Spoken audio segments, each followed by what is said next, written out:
everyone, Tori the Crafty Girl here, and today we are going to attempt to make knee-high fishnet socks using our Centro Mushroom House knitting machine and this adorable yarn from Big Twist. It's 100% anti-pilling acrylic and the name is Inclusivity. So let's go ahead and dive right in. All right, so for this project, we are going to, as I mentioned, use the Centro Mushroom House. This has 32 pins. You could use a smaller one. In fact, I've made socks on the 22 pin, like little anklets. In fact, here's an example of like a little ankle sock that I made using drop stitch. We're going to be doing this exact same concept, but we're going to make them knee-high and we're going to switch to 32 pins. That will give us a little bit more stretch and a little more circumference to, if I wanted to, probably wear these over my knees. We'll see how it turns out. So to start this project, as with most of the projects I do, we are going to be using waste yarn. So go ahead and cast on with your desired method of waste yarn. And as a reminder for you new folks out there, every time you go to use your machine, you do need to cast on. So behind in front, behind in front, behind in front, all the way around your machine. Then when you get back, we place it in our yarn guide. And I think we're going to do just a couple rows with this black color.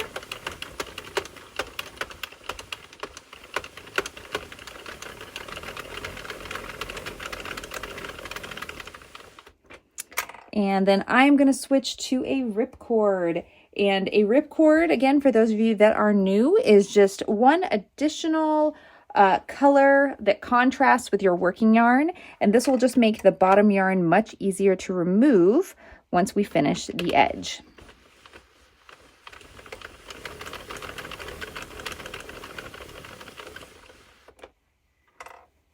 All right, so now we're ready to add our working yarn. Now, I would say leave just a little bit of a tail, probably about a foot of a tail is good enough.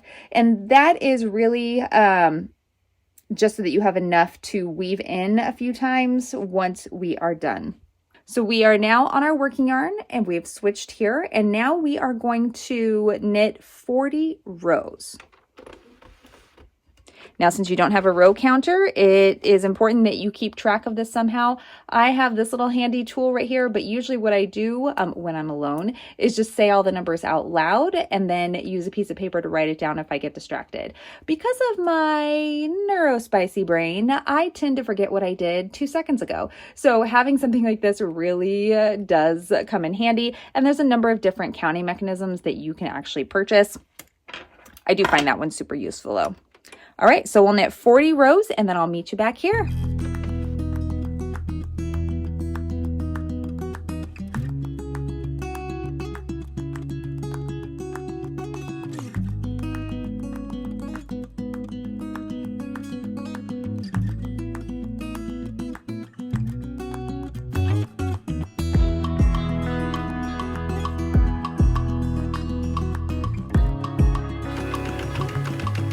And 40. All right, so we've done 40 rows. Look how beautiful this is working up right here. So now we are actually going to do a drop stitch. So we are going to drop every other stitch, and that's going to give us that fishnet look. So we'll still have, I think, we'll still have the rainbow effect, but it'll be a little bit easier to wear in the hot weather, right? We don't quite have hot weather yet, but I'm anticipating we will once summer gets here. So to do this, all you're going to do is you're going to take this out of your yarn guide or your yarn feeder, and starting with that first pin you were on, you are going to, again, drop every other stitch. So you're going to take your working yarn behind, in front, behind, in front, behind, in front, and you're going to do this all the way around.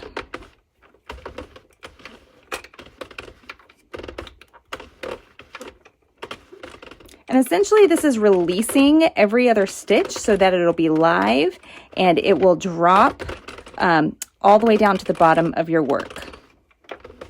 So drop stitches can be scary, but if you are focused and you pay attention, you get the coolest effects. All right, so now we're back here to this pin. We are going to place our working yarn back into our yarn guide, and we are going to continue for 10 more rows. So we're going to get to a total of 50.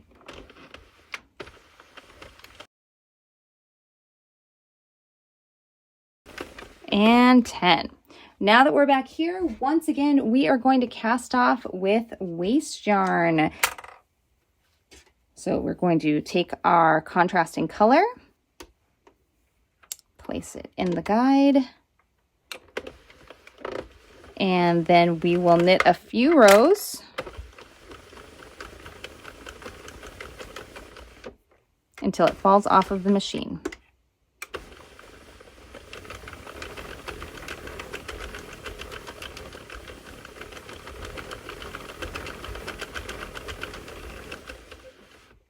All right, so now we're just going to continue.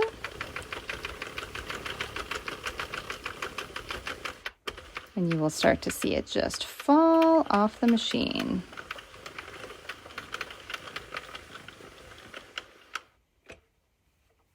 All right, now let's finish the top and bottom. All right, to finish our piece, we are going to start at the bottom, and there is a very good reason for that. So since we have dropped all those stitches, you'll see that right here, they're already starting to come undone. So we want to lock these stitches down here in place, just in case, you know, I mean, it's pretty long, but you do want to lock them in place just in case those drop stitches got all the way down to the bottom, because if you hadn't stitched them together, it would just unravel your whole piece. So I'm going to use just my handy crochet hook. I think this one is a 4.5. I think that's what size it is, or it's a 5. And then what you're going to do is you're going to find where your yarn starts. So where that yarn, where the separation is right here. This is the beginning and end of your project. And then we are just going to kind of eyeball it, line up our colors. Okay, just like this. And then we're going to do a slip stitch to finish. Now, some of the questions I get pretty often is when you're using waste yarn, you know, do you have to finish the bottom? Yes. There's no way around it. You either have to take your darning needle with the yarn tail and pick up all the live loops, or you need to crochet or knit or something. But if I were just to take off this waste yarn right now, all of these loops here from the working yarn would again just unravel. So it is very important. So we're just going to start by picking up this loop, going to the opposite side. There we go. And just slip stitching that together. We're going to flip to the other side, find the stitch, and slip stitch. Come back on this side and slip stitch. And we're going to continue to do this all the way down our piece to the other side. Then I just took the yarn tail and did one final slip stitch with the yarn tail.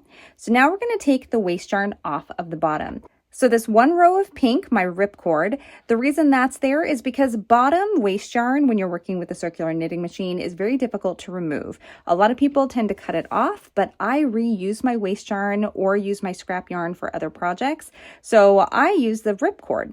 And what that's going to allow me to do is easily take this waste yarn off without having to cut it. So I'm going to just grab one side. We'll start with one side at a time. It typically works a little bit easier. I did just sprain my finger, so I'm going to have to do this with my left hand here. So we're going to pull that out, and then we're going to come back to the other side, and we're going to pull that out, and then we'll just take the waste yarn right off. All right, and just double checking everything. All the stitches have been captured, and this is going to be the toe of the sock. So you can hide your tail now if you want to. I'm going to wait until I've dropped all the stitches. Just it makes it a little bit easier for me. So now we are ready to finish the top portion. So I left the yarn tail attached from the skein of yarn, and I'm actually just going to come around and pick up the loops and do a single crochet. Now I have found that for me, single crochet, and now I need to make sure I don't miss those loops. There we go. I found that single crochet works for me with my size legs, but you may want to do a single crochet and then, you know, maybe a chain in between there, but whatever works for you.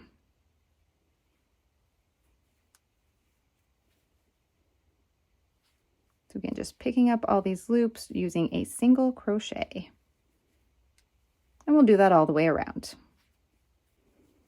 All right, so see, we still have some stretch up there. Awesome.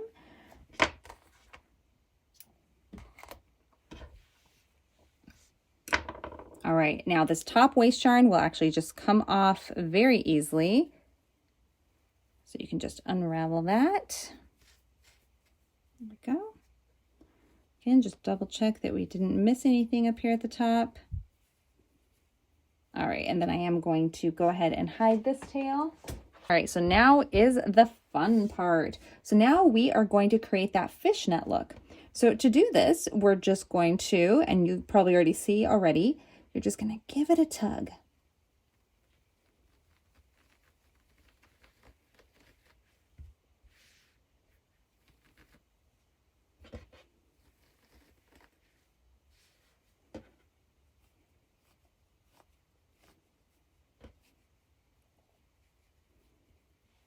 When you get down to the bottom, it is a good idea to tug on both sides so that all those little loops that are just hanging out in there tighten up. We've already locked it all in place by crocheting it, so we will not be undoing our work. We're just tightening it up right there at the toe.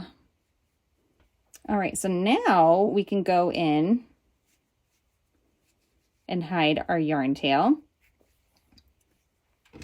And what I like to do, just because, you know, it can come unraveled pretty easily, is as I'm weaving it through, I do like to go all the way across and then re-back again.